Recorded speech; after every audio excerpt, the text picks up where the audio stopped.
ದುರ್ಗಾಂಬಿಕೆಯ ಬಲಗೊಂಡು ಭಗುತಿಯ ಅಂಬಿಕಾದುತ ವಿಘ್ನರಾಜರ ಬೇರೆದು ಸೌದುದಿದೆ ವಿಘ್ನರಾಜರ ಬೇರೆದು ಸೌದುದಿದೆ ಅಂಬುಣಿಯಾತ್ಮದಿಗೆ ಕೈ ಮುಗಿದು ಅಂಬುಜಾತನ ಪಾಳೆಯರ ಪಾದಾಂಬುಜಕ್ಕೆ ಪೊಡ ಮಾಡುತ್ತ ವರ್ಣಿಬೇರಿ ಕಥಾಮೃತ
ಯಾವಾಗ ಈ ಹಸ್ತಿನಾವತಿಗೆ ಪಾಂಡವರ ಆಗಮನ ಆಯಿತೋ ಅಂದು ನನ್ನ ಪಾಲಿಗೆ ಉದ್ಭವಿಸಿದ ಪ್ರಶ್ನೆ ಇದೆ.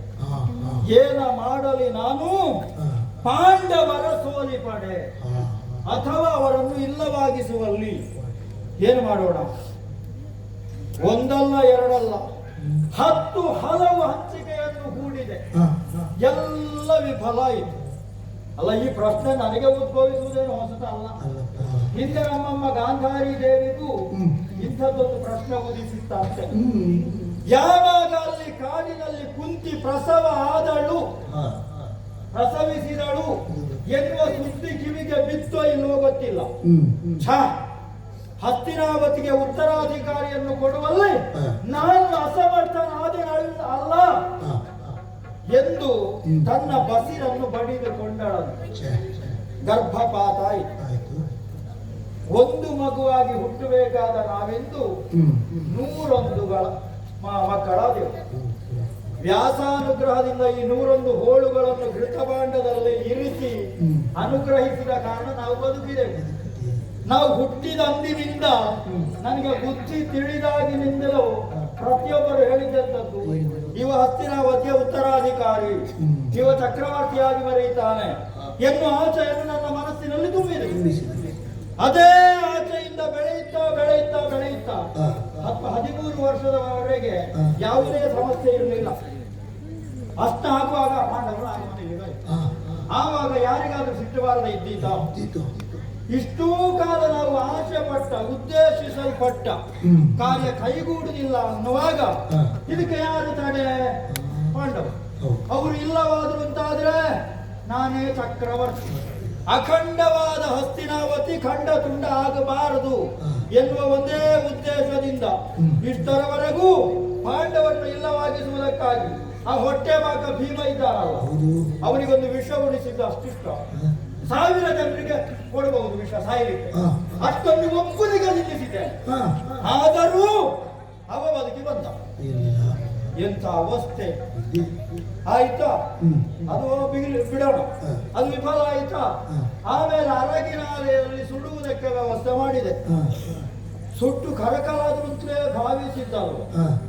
ಮುಂದೆ ಪಾಂಚಾಲಯ ಸ್ವಯಂವರ ಮಂಟಪದಲ್ಲಿ ಮತ್ತೆ ಪ್ರಕಟರಾದರು.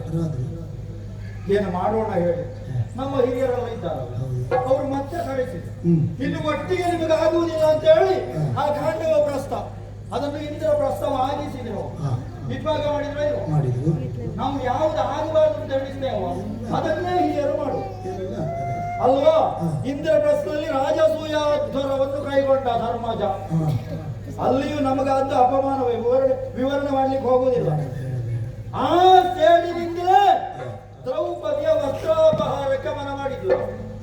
ಅಲ್ಲಿ ಅವಳು ಹೇಳಿದ ಮಾತೆಂತದ್ದು ನಡ್ಕೊಂಡು ನಿಮಗೆ ಅರಿಯದೆ ಬಿದ್ದಿರೆ ಭಾವ ಕುರುಡರೆ ಕುರುಕುಲ ದೇವ. ನಮಗೆ ಕಣ್ಣು ಕಾಣುವುದಿಲ್ಲ ಅಂತ ಪರೋಕ್ಷವಾಗಿ ಹೇಳಿದ್ದವು. ಹಾಗೆ ಕಣ್ಣು ಕಾಣದವರು ಸೀರೆ ಸೆಳೆದರೆ ತಪ್ಪೆ, ಕಾಣುವುದಿಲ್ಲ ಅಲ್ಲ, ನಾನು ಕುರುಡ ಅಂತ ಅವಳೆಲ್ಲ ಹೇಳಿದ್ರು. ಹಾಗಿದ್ರೆ ಸೀರೆ ಸೆಳೆದ್ರೆ ತಪ್ಪೆ, ನಾವು ಕಾಣಲಿಲ್ಲ. ಅದು ವಿಫಲ ಯತ್ನ ಆಯಿತು. ಅಲ್ಲಿಯೂ ನಮ್ಮ ಅಪ್ಪ ನಮ್ಮ ಅಯ್ಯ ಅವರಿಗೊಂದು ಉದಾರವಾಗಿ ಎಲ್ಲ ಬಿಟ್ಟುಕೊಟ್ರು. ಹೋಗಲಿ. ಆಮೇಲೆ ನಿರ್ಣಾಯಕವಾದ ದ್ಯೂತದಲ್ಲಿ ಮತ್ತವನ್ನು ಭರಿಸಿದ 12 ವರ್ಷ ವನವಾಸ, 1 ವರ್ಷ ಅಜ್ಞಾತವಾಸಕ್ಕೆ ಕಳುಹಿಸಿದೆ. ಆ 1 ವರ್ಷ ಅಜ್ಞಾತವಾಸ ಉಂಟಲ್ಲ, ಅದರಲ್ಲಿ ಎಲ್ಲಾದ್ರೂ ಸಿಕ್ಕಿ ಬೀಳಬಹುದು ಅಂತ ಕೇಳಿಸಿದೆ. ಅಲ್ಲಿಯೂ ಪಾರಾದ್ರು. ಮತ್ತೊಂದು ಸಮಸ್ಯೆ ಆಯಿತು. ನನ್ನ ಲೆಕ್ಕಾಚಾರದಲ್ಲಿ ಅವರ ವನವಾಸ ಅಜ್ಞಾತವಾಸ ಪೂರ್ಣ ಆಗಲಿಲ್ಲ. ಅದು ಸೂರ್ಯಮಾನ ಚಾಂದ್ರಮಾನ ಅಂತ ಉಂಟು. ಅದರ ನಿರ್ಣಯ ನಾವು ಒಂದು ಮಾಡಲಿಲ್ಲ. ಹಿರಿಯರೆಲ್ಲ ಹೇಳಿದ್ರು ನಾವು ಚಂದ್ರವಂಶಸ್ಥರಿದ್ದೇವೆ, ಚಾಂದ್ರಮಾನ ನಮಗೆ ಸರಿ ಅಂತ. ಅವರ ಲೆಕ್ಕಾಚಾರ ಚಾಂದ್ರಮಾನ ಅಂತ. ಆದರೆ ಎಲ್ಲಿ ಹೋದ್ರು ನಮಗೆ ಗ್ರಹಚಾರ ಕೈಗೊಳ್ಳುವುದಲ್ಲದೆ ಕೈ ಹಿಡಿಯುವುದಿಲ್ಲ. ಹೌದು. ಆಮೇಲೆ ಸಂಧಾನಕ್ಕಾಗಿ ಕೃಷ್ಣನನ್ನು ಧರ್ಮದ ಕಳುಹಿದ. ನಾನು ಸೂಜಿಯ ಮನೆಯಲ್ಲಿಟ್ಟೆ ಭೂಮಿಯನ್ನು. ಪಾಂಡವರು ಕ್ಷತ್ರಿಯರೇ ಹೌದು ಅಂತಾದ್ರೆ ಯುದ್ಧ ಮಾಡಿ ಈ ಪೃಥ್ವಿಯನ್ನು ಬಿಡಿಸಿಕೊಳ್ಳಲಿ. ಕಂಠಾಘೋಷವಾಗಿ ಹೇಳುವುದರೊಂದಿಗೆ ರಣವೀರ್ಯವನ್ನು ಕೊಟ್ಟು ಕಳುಹಿದೆ ಕೃಷ್ಣನಲ್ಲಿ. ಇಷ್ಟಾಗುವಾಗ ಜ್ಞಾನೋದಯ ಆಯಿತು. ಯುದ್ಧಕ್ಕೆ ಸಿದ್ಧರಾಗಬೇಕೋ ಬೇಡ, ಸೇನೆ ಬೇಕೋ ಬೇಡ, ಇದಕ್ಕೆಲ್ಲ ಕಾರಣ ಯಾರು? ಮೂಲ ಅವ ತಾಲವಾಂತಕ ನಮಗೆ ಸಾರಥಿಯಾಗಿರಲು. ಕೇವಲ ಪಾರ್ಥನ ಸಾರಥಿ ಎನ್ನುವ ನೆಲೆಯಲ್ಲಿ ಹೇಳಿದ್ದಲ್ಲ, ಪಾಂಡವರನ್ನು ಇಷ್ಟು ಬೆಳೆಸಿದ್ದು ತಯಾರು ಮಾಡಿದ್ದೆಲ್ಲ ಅವನೇ. ಇಲ್ಲದ್ರೆ ಪಾಂಡವರು ಇಷ್ಟು ಬದುಕಿದ್ದಾರೆ, ಕೃಷ್ಣ ಅಲ್ಲದೇ ಇದ್ದೆ. ಆದ್ರಿಂದ ಆ ಕೃಷ್ಣನನ್ನೇ ನಮ್ಮ ಪಕ್ಷಕ್ಕೆ ಮಾಡಿಕೊಳ್ಬೇಕು ಅನ್ನೋ ಉದ್ದೇಶದಿಂದ ದ್ವಾರಾವತಿಗೆ ಹೋಗಿದ್ದೆ. ಅಲ್ಲಿಯೂ ಗ್ರಹಚಾರ ಕೈಗೊಟ್ಟಿದ್ದೆ.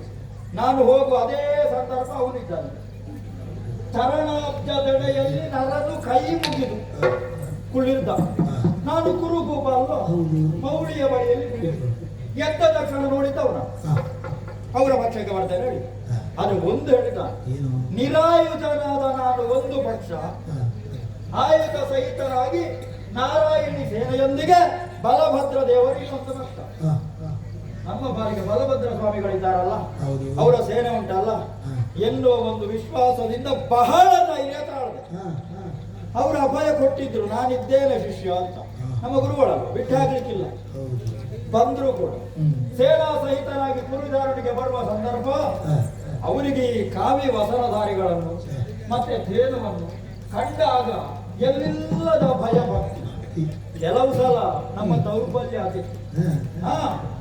ಇಲ್ಲದೆ ಇದ್ರೆ ಒಂದು ಚರಡು ಸುರಭಿಯೊಂದು ದಾರಿಯಲ್ಲಿ ಕಾಣ ಸಿಕ್ಕಿತು ಅನ್ನುವ ಕಾರಣಕ್ಕೆ ಇವರು ಅದಕ್ಕೆ ಪ್ರದಕ್ಷಿಣೆ ಬಂದ್ರಂತೆ ಮೆಲ್ಲ ಮುಟ್ಟಿದ್ದಷ್ಟು ಅದು ದಪ್ಪನ ಬಿದ್ದು ಪ್ರಾಣ ತ್ಯಾಗ ಹೋಯ್ತು. ಬೇಕಾ? ಗೋಹತ್ಯಾ ಪಾತಕ ಬಂತು. ಇದರ ನಿವಾರಣೆ ಹೇಗೆ? ಈಳೆಯ ಪ್ರದಕ್ಷಿಣೆ. ಅವ್ರು ಯಾವಾಗ ಬರ್ತಾರೆ ಯಾರಿಗೂ ಗೊತ್ತು. ಅವರು ಕೈ ಕೊಟ್ರ ಯಾರಿಲ್ಲದಿದ್ರು ಯುದ್ಧಕ್ಕೆ ನಾನು ಬದ್ಧನಾಗಿದ್ದೇನೋ ಇಲ್ಲವೋ, ಸೇವೆಯ ಸಿದ್ಧತೆ ಆಗಬೇಕು ಅನ್ನೋ ಉದ್ದೇಶದಿಂದಲೇ ಮೊದಲು ನಾವು ಪಟ್ಟಾಭಿಷೇಕವನ್ನು ಮಾಡಿದ್ದು ಯಾರಿಗೆ? ಶರದಂಗ ಭೀಷ್ಮಂಗೆ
ಸೇನಾಧಿಪತಿ ಯಾರು ಎನ್ನುವ ಪ್ರಶ್ನೆಗೆ ಎಲ್ಲರೂ ಹೇಳಿದ ಉತ್ತರ ಉಭಯ ಕುಲ ಪಿತಾಮಹರಾದ ಕನಕ ತಾಳ ಧ್ವಜರಾದ ಭೀಷ್ಮಾಚಾರ್ಯರೇ ಸರಿ ಅನ್ನುವ ಹಾಗೆ ಒಬ್ಬರೊಳಿನ ಮಾತು.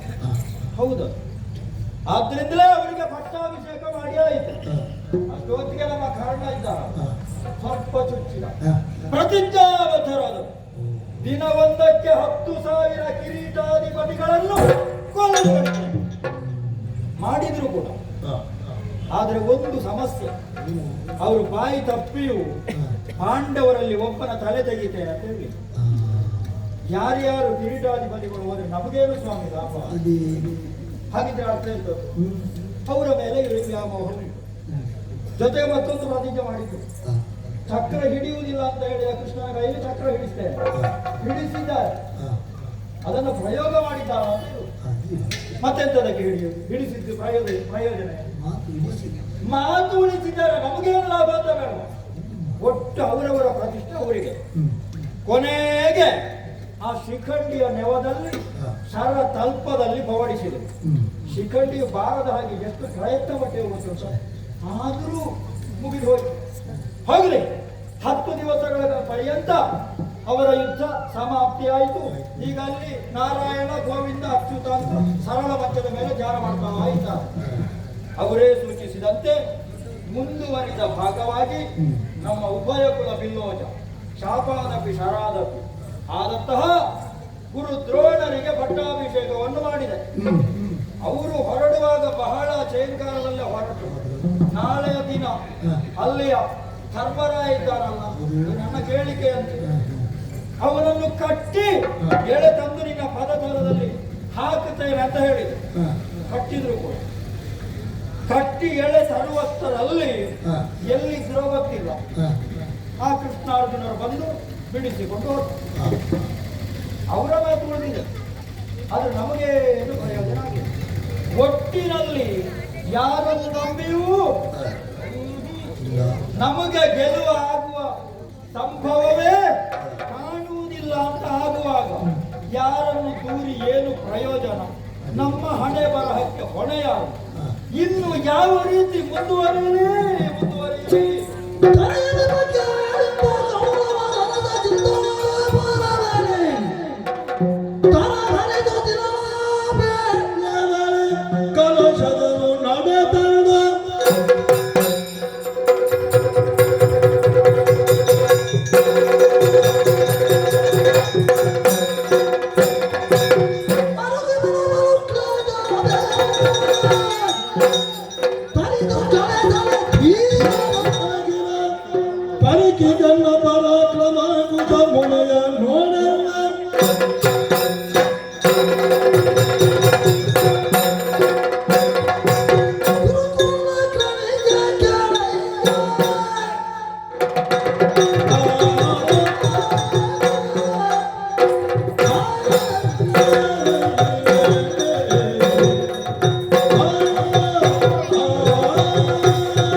ಸುಯೋಧನ ಸೇನಾಪತಿಗಳೇ.